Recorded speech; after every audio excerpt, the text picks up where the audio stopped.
As with any economic event, and we see it during any type of economic contraction, and we're certainly seeing it now with COVID, there's an awful lot of employers that will offer early retirement, and at the same point in time, a lot of employers will be offering severance packages. And the package that you get is going to be different depending upon where you are and who you work for and sort of the years that you've got in. And so today on the program, we wanted to give you 7 different things to be thinking about if you get an offer or a package like that. So welcome back to Dollars and Cents, where we help you make sense out of all of life's decisions involving your dollars. We're Central Florida's longest running radio program, coming to you here on the News Radio Orlando network, along with 96.9 The Game. Also happen to be one of the top 25 financial planning podcasts on the World Wide Web. So be sure and check us out at any of our various social media channels. Today, for example, on YouTube, you will see that we're wearing a marathon tie. We're back in the process of training for another marathon, something that we like to do in the fall, and then we run the race in January. Looks like this year we're going to head over to Clearwater.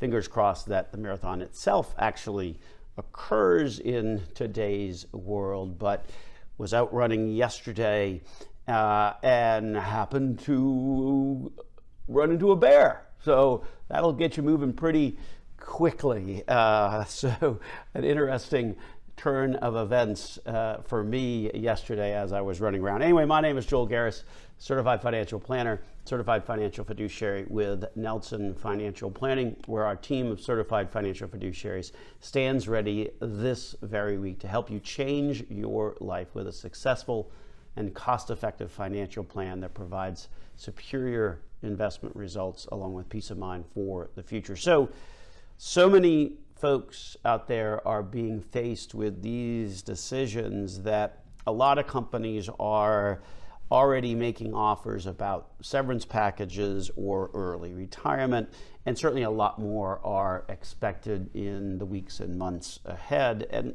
you have to understand, I guess, a little bit of what's going on from a purely business perspective, and not to be just blunt on it, but a lot of businesses see these times as more of an opportunity, if you will, from a business perspective that allows a business to sort of take advantage of what the headlines are saying and use those as cover to ultimately sort of reshuffle their workforce. As you might well imagine, if you get rid of somebody that's got a number of years or offer them an early retirement package, the reality is that you can probably replace them with someone that you're going to pay less. That's the hard and harsh reality of what is happening out there from a purely business perspective. We think there's a lot of opportunistic action by corporations, and at the end of the day, that's what they do, right? I mean, a corporation,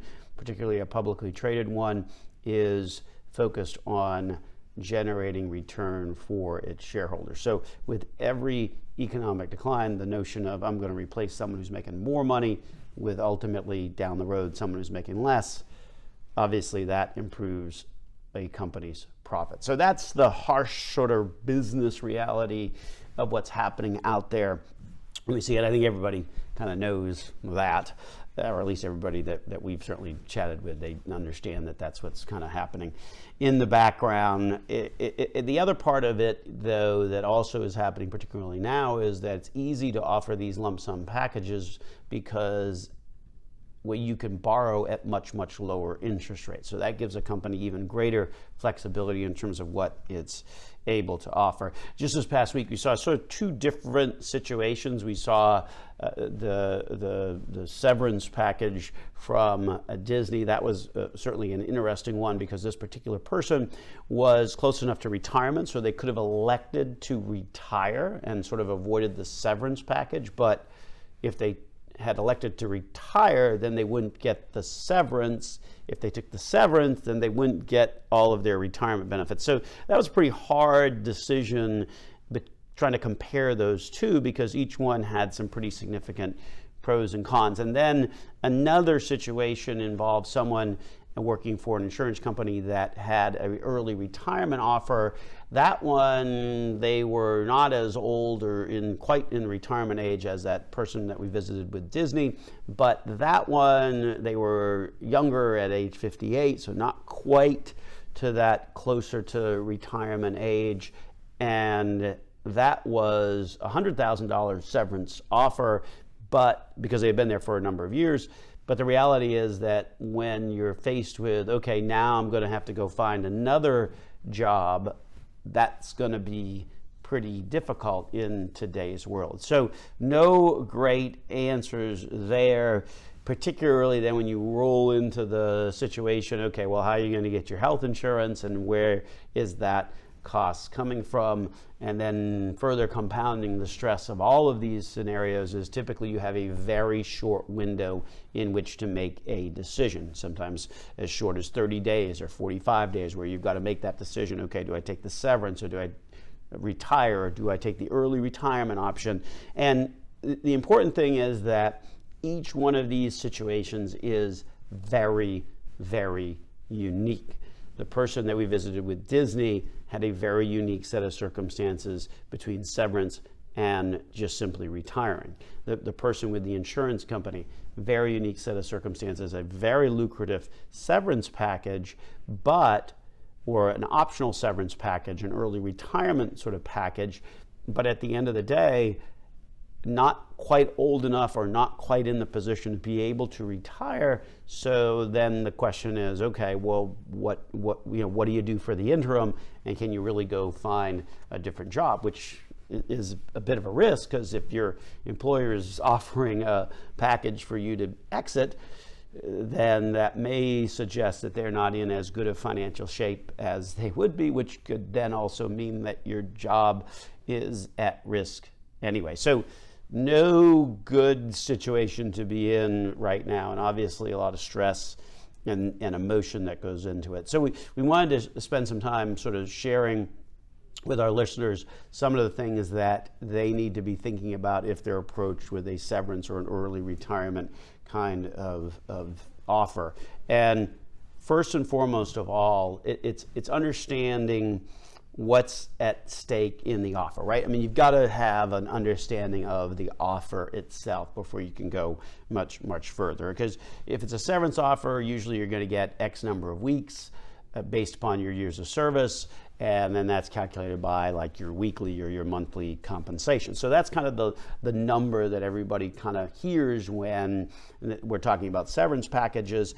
But you also have to pay attention to another number, which is the health insurance number. Now, granted, typically you can go on COBRA for up to 18 months if you've lost employment, but the real question there is at what rate? I mean, the employer can certainly contribute to that cost, or they could just say, okay, well, you just have to pay the COBRA rate plus 2%. That's kind of like the maximum that you could be charged. Well, that's a pretty wide range of numbers that you may be facing yourself with it when it comes to your health insurance. So, those types of things are important to make sure that you understand what those numbers are, because that's part of the package. That's part of what you're about ready to accept is, how does it play out with my health insurance? Could you go to your partner or your spouse's health insurance? Could you shift there? Make sure you know that full implications of the offer itself, because for a lot of folks, the cost of health insurance serves as a big surprise if they have to pay it directly out of pocket, because for most people that work for an employer, the employer is paying a portion, maybe even all, of that health insurance number. And then when you leave, that means that you've got to pay all of it. So number one, first and foremost, understand the offer that you've been given and understand all aspects of it as well.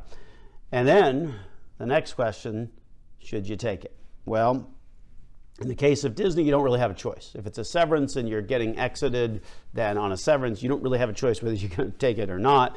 You might as well take it and ultimately get that additional severance. But beware that Retirement could be an option if you're age eligible, so you may need to kind of think of that. If you're leaving, understand that there are a couple of different implications that you're no longer going to be able to make contributions to your retirement plan at work, and you may wind up having to draw earlier from those savings accounts. So that's obviously got some pretty profound implications. We're going to slide to a break. When we get back from the break, we're going to kind of continue this conversation of some things that you need to be thinking about if you're approached with a severance or an early retirement option in today's world. So stay tuned for that coming up next year on Dollars and Cents on News Radio WFLA Orlando.